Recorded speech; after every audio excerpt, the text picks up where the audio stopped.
రాజకీయ పరిస్థితులు కావచ్చు ఎలాంటి నిర్ణయాలు తీసుకోలే. కానీ మన ముఖ్యమంత్రి, మన నియోజకవర్గ ఎమ్మెల్యే, మన ప్రాంత ప్రజల బాగున్న బీసీలు ఎక్కున్నారు ఈ రాష్ట్రంలో, వాళ్ళకి న్యాయం జరగాలి, వాళ్ళ జనాభా ప్రాతిపదిక న్యాయం జరగాలని ఒక నిర్ణయం తీసుకున్నాడు.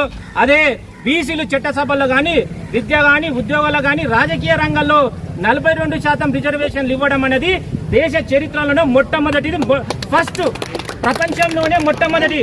ఎందుకంటే బీసీలని అన్ని రాజకీయ పార్టీలు కేవలం ఓటు చేసి యంత్రాలుగానే వాడుకున్నాయి. కానీ బీసీల జనాభా ప్రకారము వాళ్ళకు సీట్లు ఇవ్వలే, వాళ్ళని గౌరవించలే, వాళ్ళకి ఇట్లా ఈ దేశ సంపదలో ఒక భాగస్వామ్యం కావాలనే ఆలోచనతో ఈ రాష్ట్ర ప్రభుత్వానికి, ముఖ్యంగా గౌరవనీయ ముఖ్యమంత్రి రేవంత్ రెడ్డి గారికి, ఈ నియోజకవర్గ ఇన్ఛార్జి తిరుపతన్నకు మనస్ఫూర్తిగా దౌలతాబాద్ మండల ప్రజల తరఫున హృదయపూర్వక ధన్యవాదాలు తెలియజేసుకుంటున్నాం.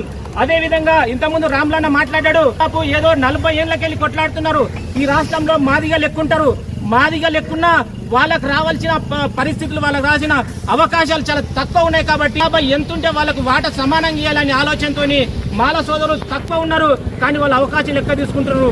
మాదిగ సోదరులు చాలా ఎక్కువ ఉన్నారు, వాళ్ళకి అవకాశాలు వస్తలేవు. ఆలోచీకరణ కోసం మందకృష్ణ చాలా మంది కొట్లాడితే వాళ్ళ యొక్క ఆలోచనని, వాళ్ళ యొక్క బాధని, ఎస్సీలను ఆదుకోవాలని గొప్ప నిర్ణయం తీసుకున్నాడు. దాన్ని ఇట్లా చట్టబద్ధత కల్పించడు. కాబట్టి ఈ రాష్ట్ర ముఖ్యమంత్రి ఈ రోజు ఎస్సీలకు, ఎస్టీలకు, బీసీలకు, ఈ సమాజంలో ఎవరైతే అణగారిన వర్గాలకు న్యాయం చేయాలని గొప్ప నిర్ణయం తీసుకున్నాడు. కాబట్టి మేమందరము మనస్ఫూర్తిగా మన ముఖ్యమంత్రి అయినందుకు, మన ఎమ్మెల్యే అయినందుకు గర్వపడుతూ, మీరు తీసుకున్న నిర్ణయం అనేది చాలా గొప్ప నిర్ణయం, చరిత్రలో నిలిచిపోతుందన్న రేవంత్ అన్న. ఖచ్చితంగా మీ 4 ఏళ్ళు 20 ఏళ్ళు మీరు ఈ రాష్ట్రానికి ముఖ్యమంత్రి కొనసాగే విధంగా కోడంగల్ నియోజకవర్గానికి వెళ్ళి, దౌలతాబాద్కి వెళ్ళి ఖచ్చితంగా మీ చేతోడు వాదోడు ఉంటాం, మీ అడుగుజాడులో నడుస్తాం, ఇంకా దేశవ్యాప్తంగా విస్తరించే విధంగా మీకోసం పనిచేస్తామని గుర్తు చేస్తూ ఈ కార్యక్రమాన్ని ఇంత గొప్పగా ప్రయత్నం చేసి అందరూ ఒకే ఒక్క పిలుపుతోని మీరు అందరు రావడము చాలా హర్షణీయము.